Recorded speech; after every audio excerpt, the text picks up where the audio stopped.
Hi everyone, today I'm going to record the 96th chapter of my novel Farishta. So let's start. As days were passing, I was getting fed up of asylum center.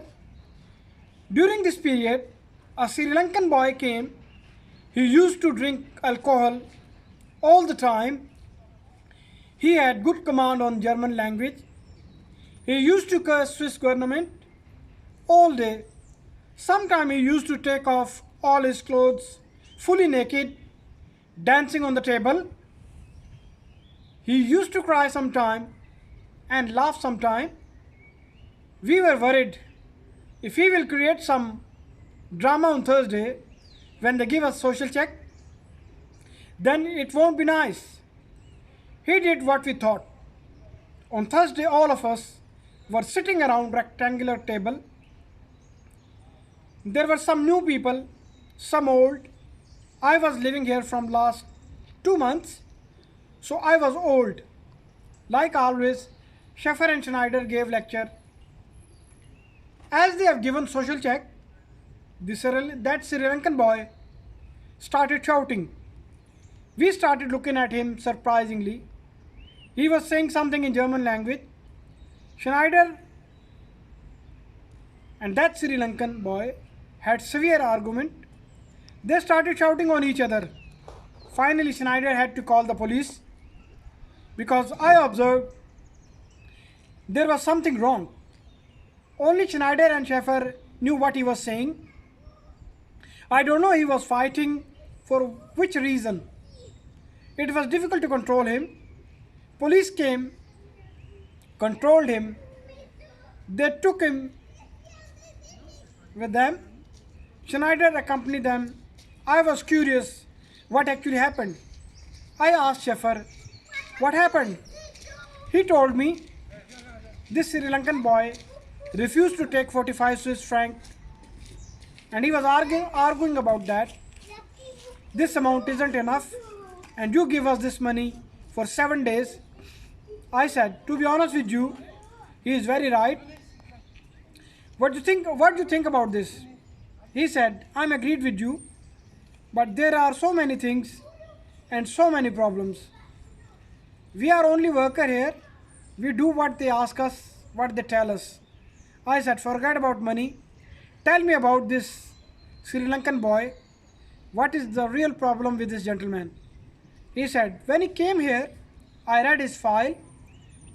Whatever I've read, I tell you. He came to Switzerland 10 years before. He studied German language. Then he had to go back to Sri Lanka. But the Sri Lankan department, but the asylum department have strange rules. They didn't give him his passport and his whole family was killed in Sri Lanka. Then asylum department gave him his passport and they deported him. He had no one there. He came back to Switzerland by some illegal means. Actually, he is mentally sick person. He was in hospital. He had improvement. They sent him here. He has fits like this quite often. Other than that, he drinks alcohol a lot. I said, they will keep him in lockup. He said, no, they will keep him for a couple of days. Then they will send him back.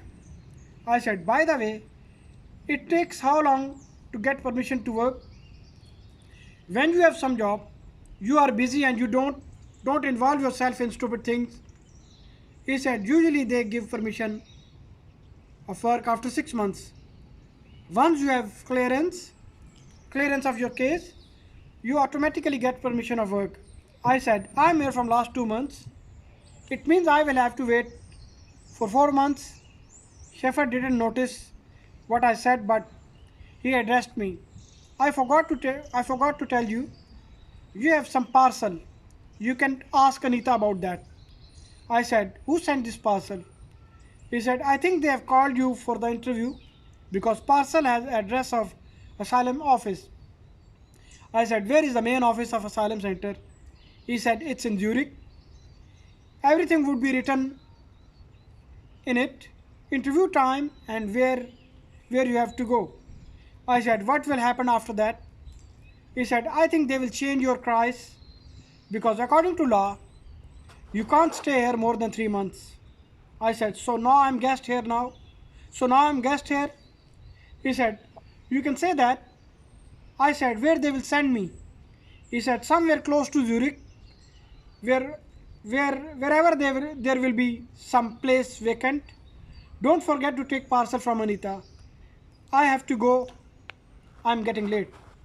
He said ciao and tschüss in German language and left the asylum center. On Saturday, Saklan shifted to our place. He didn't have so many things. There was one bag full of clothes. I and Nyash passed all day doing different things. He was supposed to be coming on Monday, but I forced him to come on Saturday, so he brought his stuff. We requested him a lot that you can sleep in the room, but he didn't accept our request and install himself in drawing room. In drawing room there was sofa cum bed. He brought 19th chapter and I gave him 20th chapter. He said, I will read this tonight. I said, until now what you read, what do you think of it? He said, now I understand. The time I passed in journalism, I learned more things in these 19 chapters instead of journalism journey. I said, I think you are praising me too much. He said, no, I'm telling you the truth. This should become a book, but I'm afraid it will create some problem for you.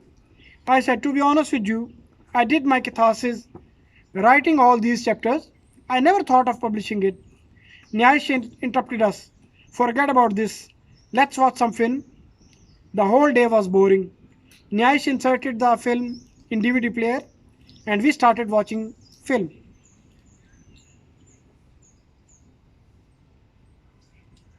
Sheffer told me that I should take my parcel from Anita. Anita came in the evening. I asked her about my parcel. She said, there is no parcel. There is just a receipt. I give you the receipt. You take this and go to the post office and collect your parcel. I think it's not a parcel. It's a registered letter. I took receipt from her hand. It had some address of Zurich, explanation about letter, and address of the post office. I took that receipt to post office. I showed them and got my letter after signing on receiving paper. I opened it up. There were lots of paper in German language. I took my letter and came to Asylum Center. I showed these papers to Anita and she said, on Monday you have an interview. You must be in Zurich at 7 o'clock in the morning. I said, I don't have ticket to go to Zurich. She said, we will give you return ticket. You will have to leave Asylum Center 6 o'clock in the morning. It was just coincidence. Every time I had to encounter with Anita, although I never liked her right from the beginning. On Monday at 5:30 in the morning, Anita came to wake me up. She angrily said, don't you know that today you have interview and you are still sleeping?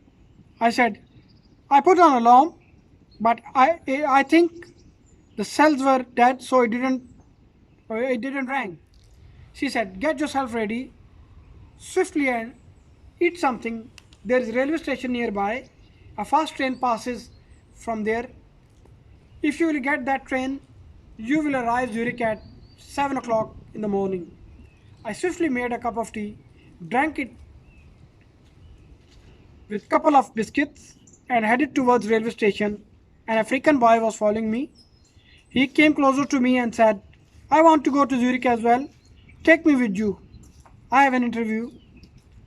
I said, why not? The train will take you there, not me.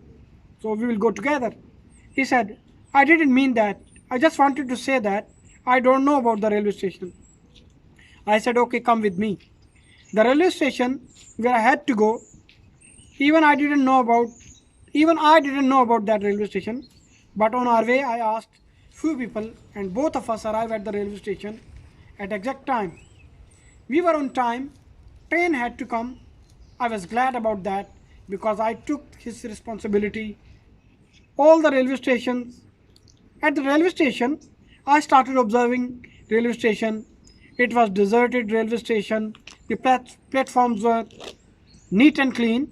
It seemed like that they were newly built. I had to stop my observation because I heard trains announcements. I heard something in German, French, Italian, and English language.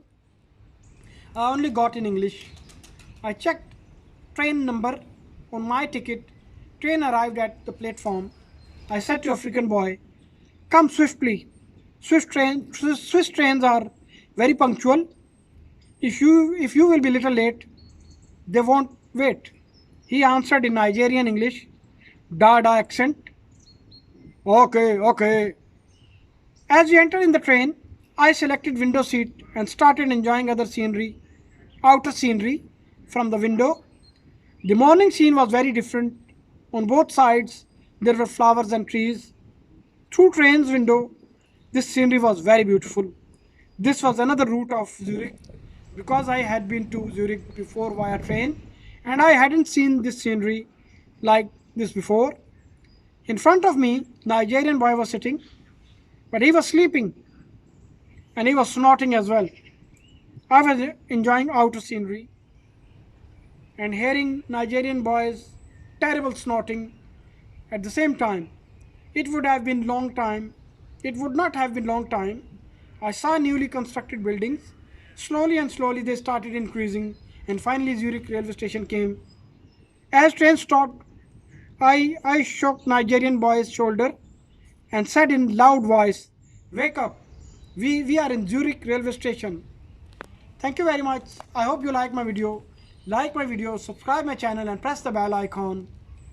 And these are the final videos of my novel. So you will have to show a little patience. Thank you very much.